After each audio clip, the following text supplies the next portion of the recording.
Today we're going to take a look at the Osakazuki Japanese maple. Now it's a medium size upright growing Japanese maple. Generally you'll get 8 to 10 feet in height. That would be 2 to 3 meters overall.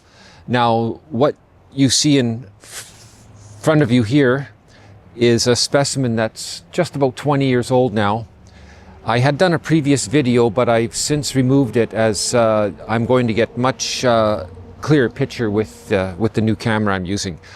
So we initially had this tree in a container for over 10 years, and then we transplanted it into the garden. And when it comes to pruning this tree, because the shoots are so dense and growing inward within the tree, it's always easiest and better actually to prune it before the actual leaves open up and come out. So what I'll do today is do a complete pruning. It won't take much time at all. The beauty of this tree is it's got the unique green foliage and a wide profile leaf, and it has one of the brightest crimson red fall colors of all the varieties of Japanese maples. And the beauty is you can go full sun or full shade, you'll still get those nice fall colors as well. So as you can see, the width of the tree is just over a meter, or about 4 feet without the leaves out. Now once the leaves come out, it'll be a wall of color, and it'll be up to half a meter, almost 2 feet wider, because it will just explode with leaves. So we'll zoom in a little closer and I'll show you how I cut out the inside growth and then shape it to the outside.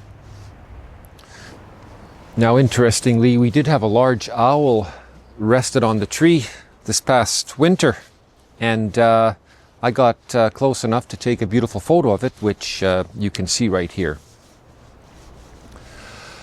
So now, looking at the inside growth, you'll see plenty of small little shoots. Generally, I just nip those off with my thumb.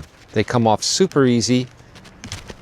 You can go along and snip those off without trimmers. Again, as they get bigger, of course, use the trimmers. Now you'll notice you'll see tight clusters. Get down low so you can take the entire cluster off.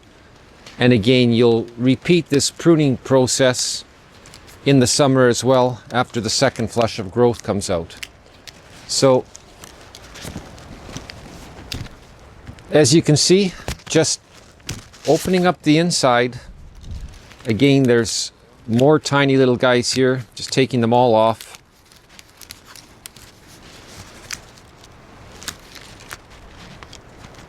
Now that opens up the inside. I'll take this one off here as well. Again, all the foliage is going to come and grow inward. We'll have complete cover once all the leaves open up. And that's really all there's to it with the inside growth. Now I'm just going to finish up that side. And again, I always work from the top down. Makes it easier to see the shape of the tree unfold. Again, all these little guys, they can all come off with the side of your thumb. Okay, you can see I've opened up the tree. Now I'm going to selectively cut out all the parallel growth that we don't need, and there's lots of it. I'm working my way now to the outside. Still some more young shoots on these branches. I'm going to take this far side out, keep that one.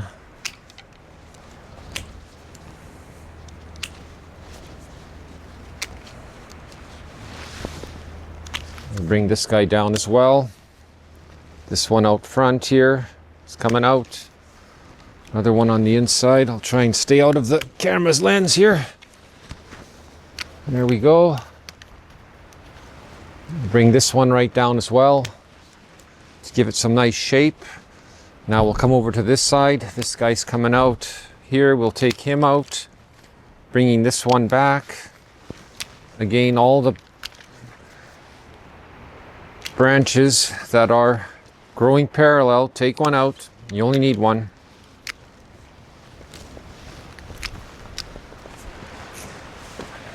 To the back side now.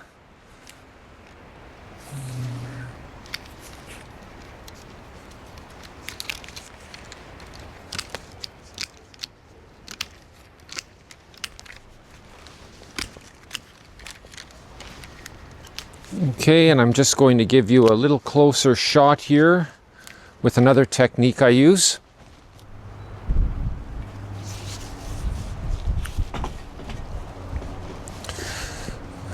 Now, sometimes you'll notice you'll get a lot of branches coming out in clusters at the end of a branch. This particular case here, this branch coming right here, I'm going to cut it off right here at the main stalk because we've got this growth coming out and we've got another branch just to the other side which you may not see because of the close-up. So I'm just going to cut out this branch.